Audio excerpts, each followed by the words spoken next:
Hello and welcome to Algebra 2, the beginning of Chapter 6. Today we are doing 6.1, and Chapter 6 in entirety is called Polynomials and Polynomial Functions. Okay, so 6.1 is using properties of exponents. This is a review from in Algebra 1 when you talked about properties of exponents. We are going to be looking at a table of properties, and these are properties that you're going to have to know, and we're going to use the rest of the year really beyond Chapter 6 as well. So the first main property is just how to read an exponent. So a to the n is how you would write an exponent, where a is your base. Okay, so that's called the base. And n is your exponent, and so you could say either a to the nth power or a to exponent of n. And your power or your exponent tells you how many times you're going to take a base and times it times itself. And using a proper terminology here, how many times a is used as a factor, because remember, to factor means to write as multiplication. So if we're looking at, I'm writing really well today, sorry. If we're looking at a cubed, and that is a times a times a, those three a's are considered factors because you're multiplying them together. So here's your table of properties, and this is in your books. You can copy it right out of your book. These are all properties that you need to know. Starting out with the first one, if you are multiplying and you have the same base, then you add your exponents. That's your product of powers. The next one is if you have a power to a power, you multiply those powers together. If you have a product all to a power, that power goes to everything in the product, kind of like distributing it to him.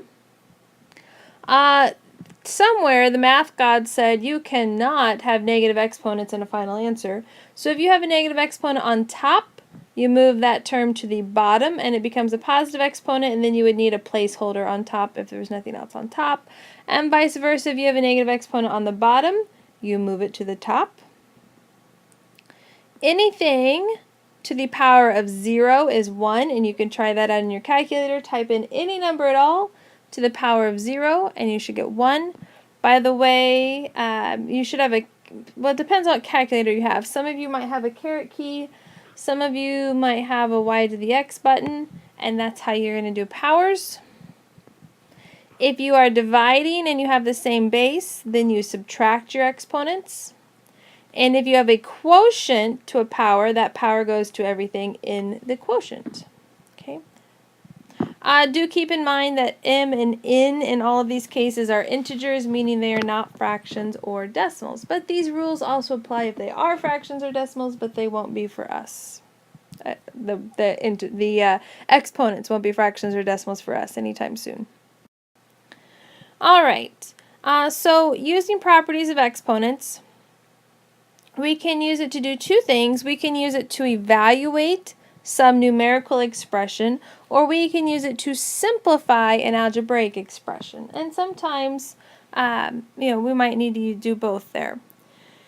Your book does assume any base with a 0 or negative exponent is non-zero, but that means that if it's talking about x to the 0 power, it is assuming x is non-zero. Okay. All right. And finally, a simplified algebraic expression contains only non-negative exponents. So if you have a negative exponent, you are not done yet. So here's some examples to evaluate. And so 3 to the 4th squared. Okay, and so this falls under your property of what do I do when I have an exponent to an exponent and you multiply. So this is the same thing as saying 3 to the 8th power. Okay. And if it says evaluate, we should probably go one more step, and I have to apologize. I don't have my calculator with me, so I'm going to leave that up to you. 3 to the 8th. The next one, if I have a quotient all to a power, then that power goes to everything in the quotient. So we're looking at 5 cubed over 8 cubed. And then again, just take your calculator. 5 cubed is 125, and I'm not sure what 8 cubed is off the top of my head. And the last one here, negative 2 to the negative third times, notice there's multiplication in there, times negative 2 to the ninth. That negative 2 has to stay in the parentheses. And since I'm multiplying, what do I do with my exponents? I add them, so I get negative 2 to the sixth, which I think is 64. It's something to keep in mind when you're doing exponents, especially when you're doing exponents to negative bases, is negative 2 to the sixth and negative 2 to the sixth have different answers. Okay, this one is a negative 64. This one is a positive 64. So if you mean to take the whole number to that exponent, you better put parentheses around it if it's a negative. Otherwise, you're meaning the wrong thing there. So, or when in doubt, put parentheses around it. Alright, so these have variables instead of numbers, and so we're not really going to evaluate as much as we're going to simplify. So starting out, we have a quotient, all to a power, so that power goes to everything in the quotient. So a squared cubed is a to the sixth, because I multiplied, and b to the negative third cubed is b to the negative ninth. And then what is wrong with that answer? Right, I can't have a negative exponent, and so the a to the sixth is fine. There's nothing wrong with a to the sixth. Don't do a single thing with a to the sixth, but the b to the ninth needs to come up, becomes a positive 9, and there's your answer. So the next one, we're multiplying a bunch of y's together. The first thing I would do is take care of this beginning one, this negative y squared to the fifth. Notice the squared is only on the y, it's not on the negative part. So if I take the negative sign 5 times, I'm still going to have a negative sign. So negative y to the 10th times y squared times y to the negative 12th. I'm multiplying a negative times a positive times a positive. I get a negative, keeping my base, which is y. And then what do I do to my exponents? I add them. 10 plus 2 is 12, minus 12 is 0. What is anything to the 0 power? It is 1. This part is 1 though. You still have that negative in front of it. There we go. Alright, so and you kind of have to stair-step your way into these. So this next one, I would leave rs squared on top. And on the bottom, you're looking at r cubed s to the negative third. Okay? And several ways you can look at this.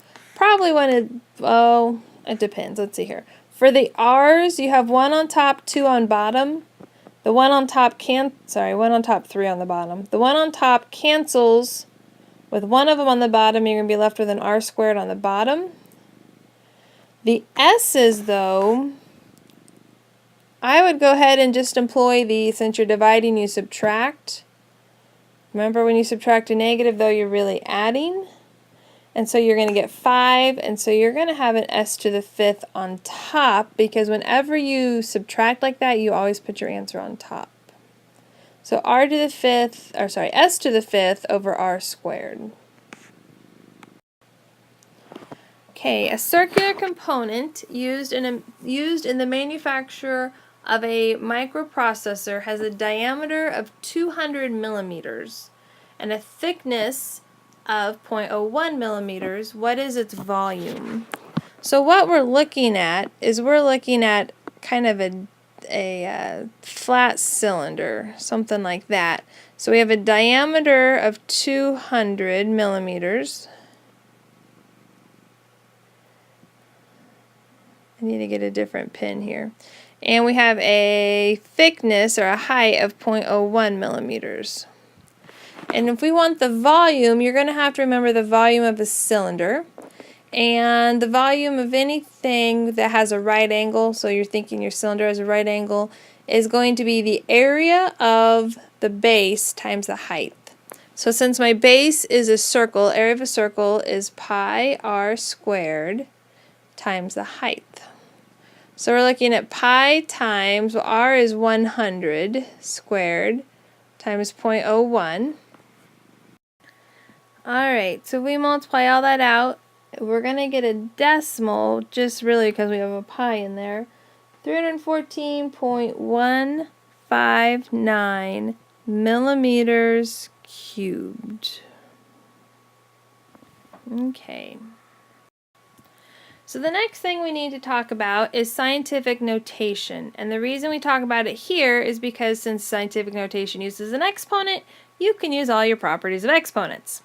So if we remember, scientific notation is a number in the form c times 10 to the nth power, and c has to be between 1 and 10. So it can be equal to 1, but it has to be less than 10, meaning it has to be a number immediately followed by a decimal. So 1 point something up to 9 point something. And in your exponent has to be an integer. Alright, red blood cells, white blood cells, and platelets found in the human blood are all generated from for the same stem cells. Or it could be from the same stem cells. In lab experiments, scientists have found that as few as 10 stem cells can grow into 1.2 trillion platelets in just 4 weeks. The number of white blood cells generated was 1/40th the number of platelets. How many white blood cells are generated? So if you say it is 1/40th the number of the platelets, you're really saying that we're going to times 1/40 times 1.2 trillion. And this is where scientific notation comes in handy because I don't want to write all those zeros. So I'm going to change this into scientific notation. And it's 1.2 times 10. This would be 369 to the 10th power. And so really what we're looking at is 1.2 times 10 to the 10th divided by 40, which then we can plug into our calculator just like that, or in fact, 1.2 times 10 to the 10th divided by 4 times 10 to the 1st.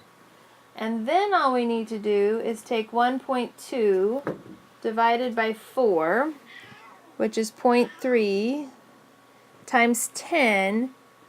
I'm looking at the same base and I'm dividing, so I'm going to subtract. So it's times 10 to the 9th. And then notice that that's not in scientific notation because it's 0.3. And so I need to move the decimal this place once. So it's 3 times 10. And I'm making the number, let's see here, making it smaller, so that's times 10 to the 8th. And that would be white blood cells.